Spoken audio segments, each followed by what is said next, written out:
Hi, this is Tiffany with Anton Therapy Services, and today's video blog is going to be covering sex, whether or not it's a success or a failure. Many couples come into my office and say their sex life is a complete failure because they're not experiencing orgasms, they're having difficulty with erections, and they're not engaging in intercourse. What I do that might be surprising, since I am a sex therapist, is in the beginning of treatment, I kick out 3 things. And those are erections, intercourse, and orgasm. So did I just take away sex? No. Actually what I'm doing is challenging you to go from a pigeon view of sexuality to a more open view.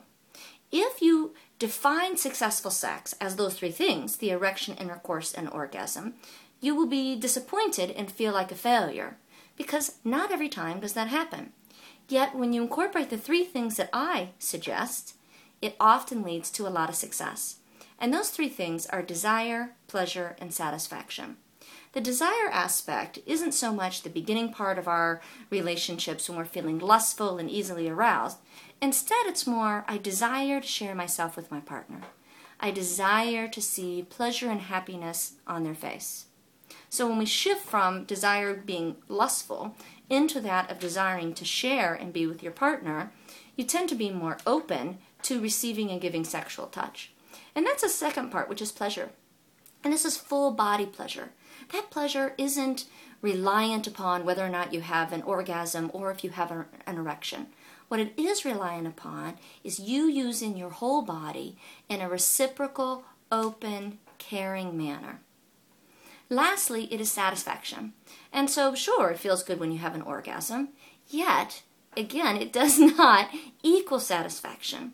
What is satisfaction is that when we share ourselves in positive, respectful, hopefully fun ways, that we feel satisfied not only physically from the stimulation that we're receiving, but also emotionally.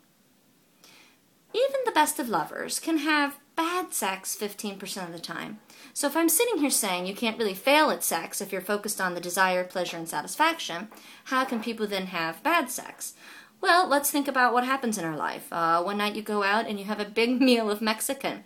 We don't often feel like coming home and having a big sexual romp. Or, let's say it's tax season and you've got filing on your mind. It doesn't matter if you're with the best lover. If your mind can't slow down and stop, it's not going to be a satisfying experience. Those experiences aren't failures, it's just kind of bad timing. So again, let's get away from the failure because that only happens in your mindset and if there's a lack of reciprocity and openness. Success is based on the 3 things that I recommend, which is desire, pleasure, and satisfaction. So here's for successful sex.